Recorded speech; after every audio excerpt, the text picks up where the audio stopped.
कंस की मूर्खता की वजह से कैसे भगवान श्री कृष्ण का जन्म हुआ, चलिए जानते हैं इस वीडियो में दोस्तों भगवान श्री कृष्ण जो कि हमारे गीता के वक्ता हैं और गीता के जन्मदाता, वे कैसे जन्म लिए कंस की मूर्खता की वजह से। कंस की बहन देवकी जो कि कंस को अति प्रिय थी और कंस बहुत मानते थे, उसे बहुत प्रेम करते थे अपनी बहन देवकी को।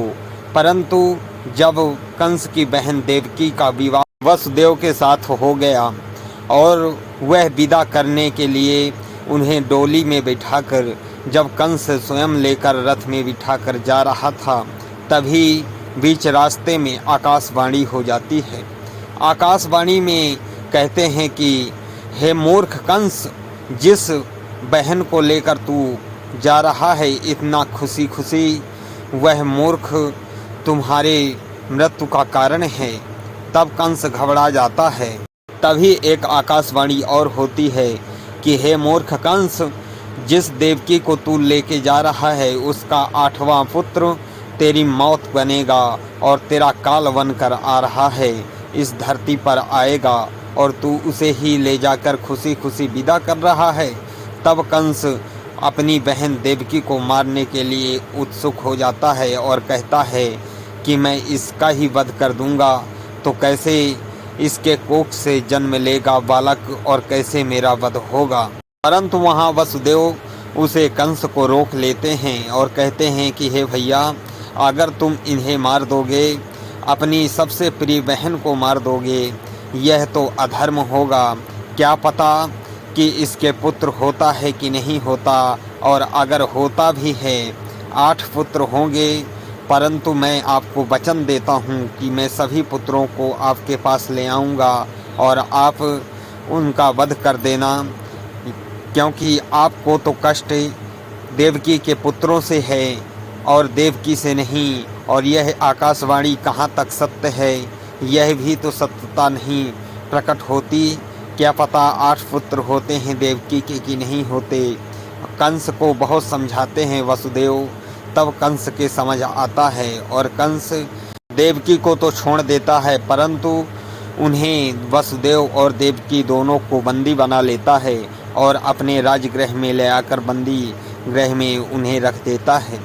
दोस्तों, बंदी गृह में जब देवकी और वसुदेव को रख देता है कंस, तो कंस के पिता को यह बात पता चलती है और कंस के पिता तुरंत उसे यह कहते हैं कि हे कंस, तूने यह अधर्म किया है, अपनी बहन को एक आकाशवाणी के चलते और उसे बंदी बना लिया, यह अधर्म है, उसे तुरंत छोड़ दो। तो वह अपने पिता की बात नहीं मानता और अपने पिता को भी बंदी बना लेता है और स्वयं राजा बन जाता है।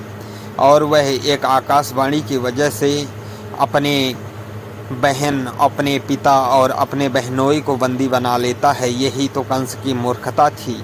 अगर मूर्ख कंस अपनी बहन को बंदी न बनाता और उससे मैत्री भाव उसी प्रकार से रखता, तो कैसे भगवान श्री कृष्ण वहाँ से गोकुल जाते और गोकुल से आकर मथुरा में कंस का वध करते।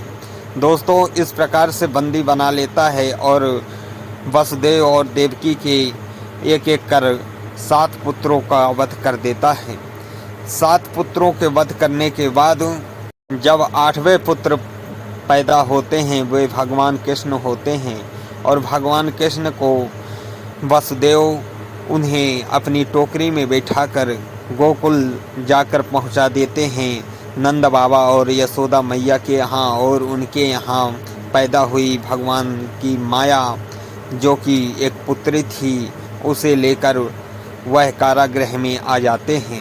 कहते हैं भगवान श्री कृष्ण पैदा होने से पहले ही वसुदेव को सपने में आकर बता देते हैं कि हे पिताश्री, आप मुझे गोकुल छोड़ के आओ और वहाँ एक कन्या हुई है यशोदा मैया के यहाँ, और उस कन्या को लेकर के आओ और मैं वहीं रहूँगा।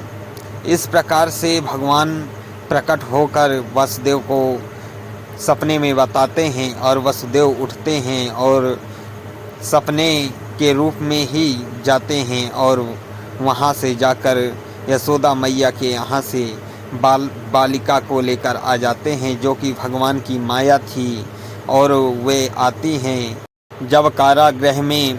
तब कंस को पता चलता है कि वसुदेव और देवकी के एक और संतान हुआ है, और कंस वहां आता है, परंतु देवकी उस लड़की को देने से मना कर देती है और कहती है कि तुम्हें ये बालिका कैसे मार सकती है। परंतु कंस कहता है कि हो सकता है यही मारे।